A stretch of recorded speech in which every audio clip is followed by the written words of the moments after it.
We're back in the studio with the lovely Annalees and Luna, who I really hope that by now you know who they are and you know what they're doing here, but we're going to recap it just in case.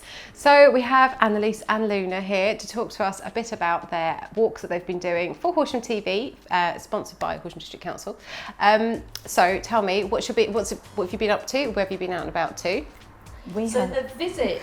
You're interrupting me. Sorry, I was like, I've been to Steyning. Tell us a bit about it. I was just going to say that the visit series is 6 episodes of different walks, visits to different towns and villages across Horsham District. But we're going to talk about Steyning. So you went to Steyning. That's the part that we're going to show this week as well. So what did you see in Steyning? Oh, we had a lovely time, didn't we? We were there for hours and hours. I'm going to just talk about one of my highlights. Okay. Which was the Steyning Downland Scheme, which we went on a glorious day and we did an amazing walk up on the South Downs. Oh, lovely. And through the scheme there, which we have some footage of, which will kind of give more detail about how it all works. But incredible wildlife and bird song, flowers that we don't know what they are. Dexter cows. Dexter they have cows, little mini cows. Oh, cute. So that was one of my highlights. What was yours? Lots. I loved it all. I was going to say, I really like Cobblestone Walk in Steyning. Did you go there as well? Yes, we did. That is lovely, though.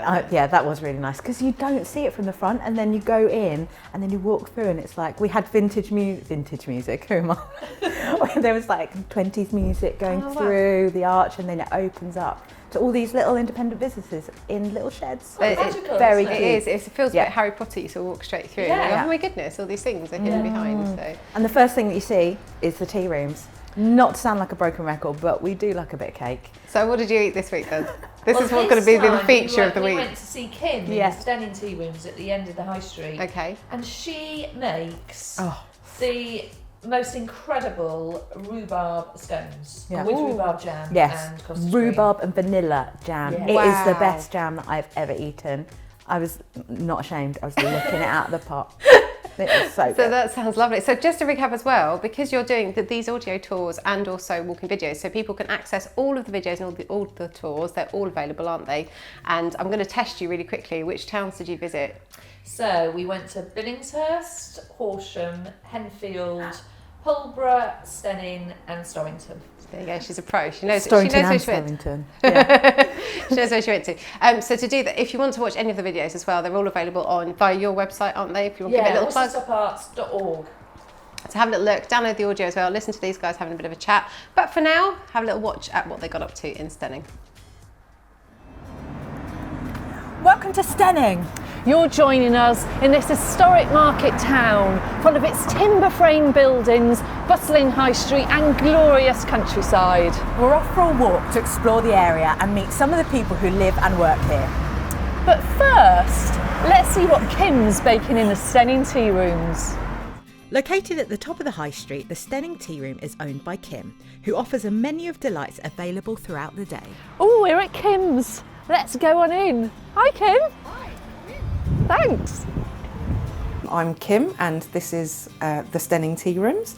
I've been here for 8.5 years now. We moved to Steyning, we were looking to buy a house but decided to buy the tea rooms because it had always been my dream, and it just spiralled from there really. So yeah, I spend most of my days baking, making jam, and I've made a lot of friends from being in the village, all the other businesses and locals and regular customers, and yeah, I absolutely love it here. Well, today is Friday and I'm going to be baking about 8 different cakes for the tea rooms. So we'll have several gluten-free options, a vegan cake, and then about 4 or 5 different other cakes. Probably around about 100 to 200 scones, depending on how busy we are. We make everything here ourselves from scratch, so it's all homemade.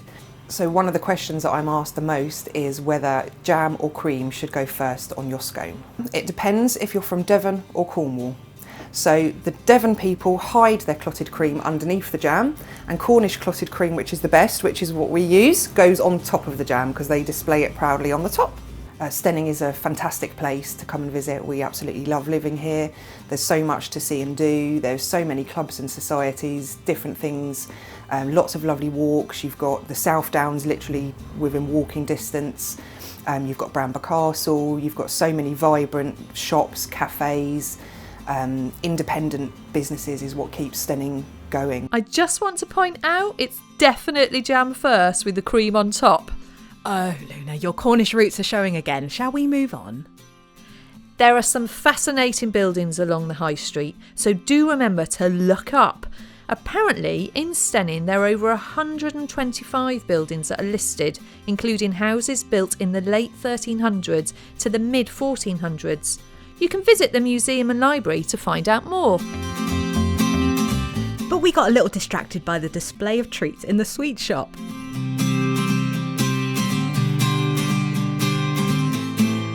Stepping off the high street, you'll enter into the world of Cobblestone Walk. Eddie can tell us a bit more about this magical place. I'm Eddie, welcome to Cobblestone Walk. I have been here now 10 years as the owner and manager, and I love it here. It's an eclectic mix of wonderful shops and services, but we're more than that. We've got a community of small businesses here, ranging from services such as the hairdressers and osteopath through to retail with hats and haberdashery, as well as architecture even. So although we are all independent and individual, we come together as a community to really give an offering to shoppers, as well as the local residents needing their services as well. How it's grown is we are now small business owners looking to achieve our own individual goals, and collectively we come together to offer that. I'm also a resident here, so Steyning means a lot to me in two different hats. Of course, you could say being where you work isn't one of the best things. However, I like to differ that one, and with our access to the Downs, the architecture, the 12th century church, the independent shops that we have on our high street, from butchers to the sweet shop to all of the others, we're just so lucky to live here. Hello, I'm SARA Bowers, and I'm the owner of the Steyning Bookshop. Well, we've had this shop here for 37 years actually. We opened it in 1984. It was a house and we turned it into a shop. We had to do a lot of conversion. And then a few years after that, we made a bigger children's extension. And so we've got a fantastic children's book area, which we're pretty well known for.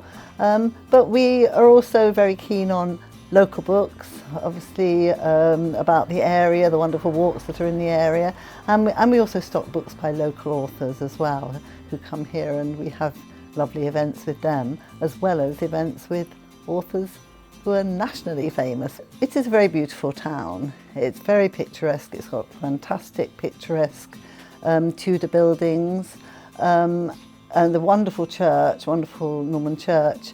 And it's right on the edge of the Downs, so there are lovely walks as well.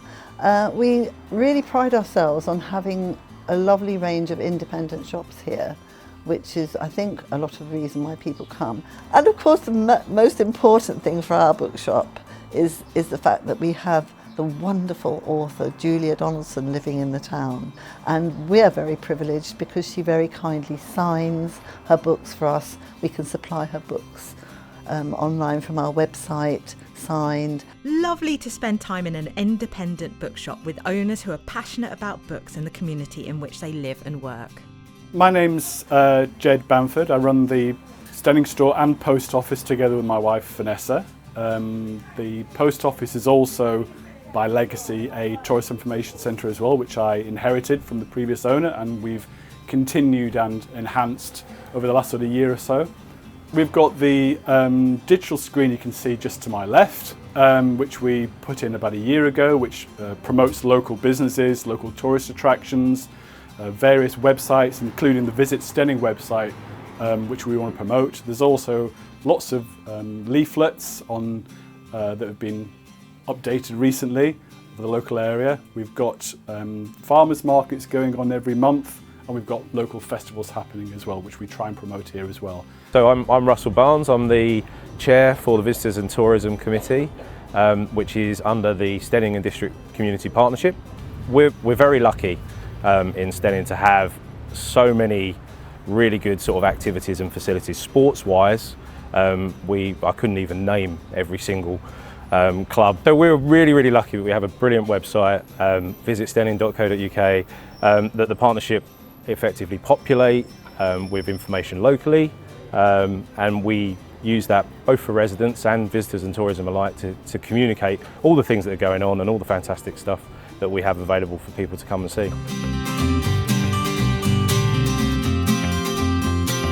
There is certainly a lot to see and great people to meet.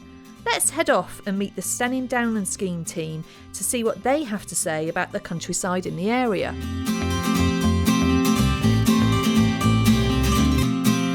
My name's Matthew Thomas. I'm the project manager for the Steyning Downland Scheme. A big welcome on a beautiful sunny morning.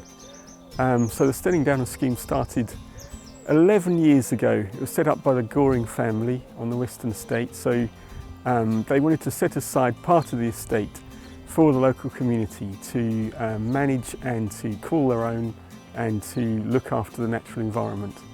That seems a long, long time ago now. We've got about 170 volunteers listed on our register. We're literally 5 minutes walk from Steyning High Street, so it's very easy to get to us. Steyning's a great place to live, real community atmosphere. I think it's supposed to be either the biggest village or the smallest town in the UK, take your pick. But the High Street is a great place to come, lots of local shops. You're not wrong, Matthew. We are blown away.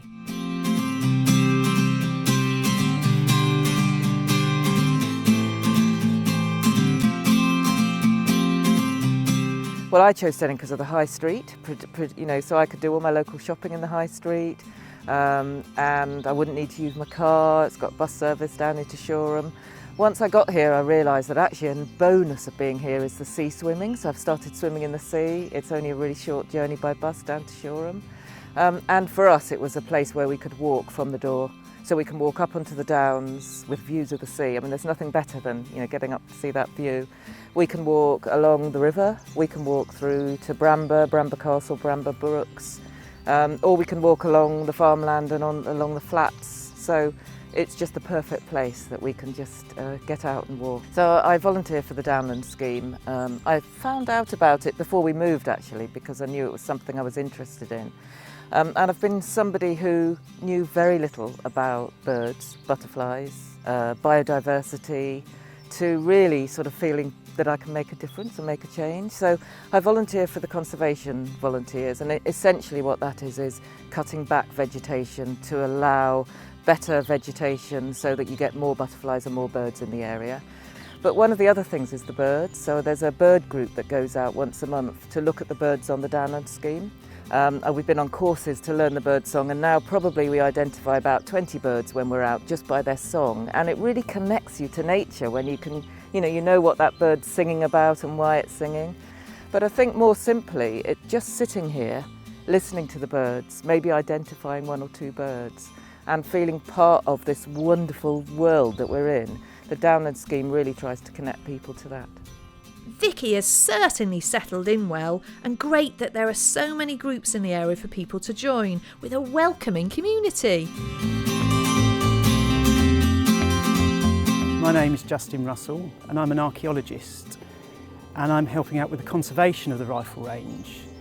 It's not currently in use as a rifle range, I should point that out. It closed in the late 1980s, and it opened in 1860 as part of the rifle volunteer movement.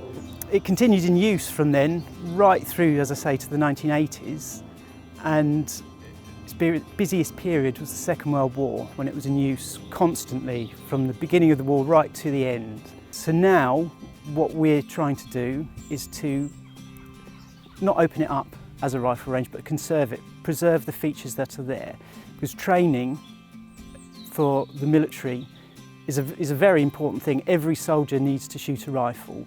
So the thousands of people that came through here and trained, I think need to be remembered in some way, and this is a perfect place to do it. Well, I'm glad that we got to rest for a minute and chat to Justin before walking up this hill. Yes, but such stunning views.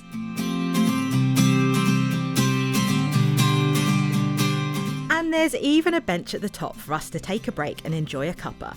Glad you brought your nice mug. Always! I need my home comforts wherever we go. If you follow the path up, you'll continue to climb up the South Downs and take in more great views as part of the circular walk. If you have a mountain bike, this is where you'd go to explore many trails that have been created. Just up the road is the village of Bramber. Let's go!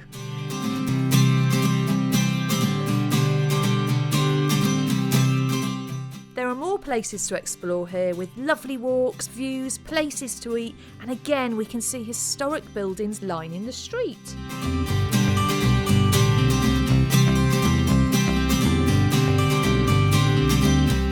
St Nicholas's Church was built in the 11th century on the same mound as Bramber Castle, overlooking the River Adur.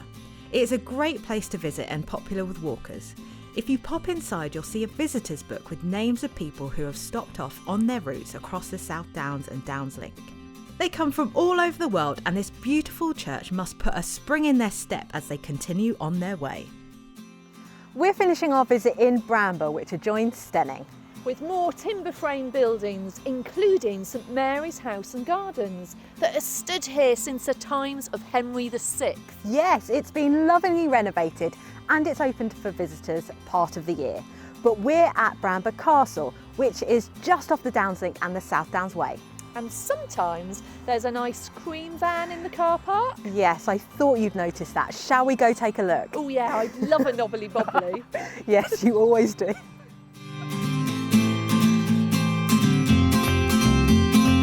As we enjoy our ice creams, we can look around the site of Bramber Castle. You can imagine how vast it was by looking up at the wall that is still standing.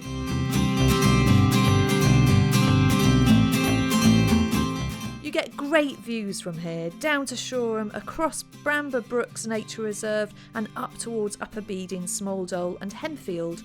All fantastic places in the area. Where will you visit next? As with all of the Visit series episodes, there is an accompanying postcard craft activity you can download to create at home. The set of 6 postcards depicts some of the things we saw on our visits to the villages and towns across Horsham district. Perfect to send to friends or to keep as a memento after your visit. And don't forget to pick up your passport too, available to download or collect from shops in each area. The Visit Horsham District series was commissioned by Horsham District Council and created by Silvertip Films and Whistlestop Arts in collaboration with Horsham TV. For more information and links to the places that we visited in the series, go to whistlestoparts.org, where you'll also find podcasts of our walks in the areas and craft resources.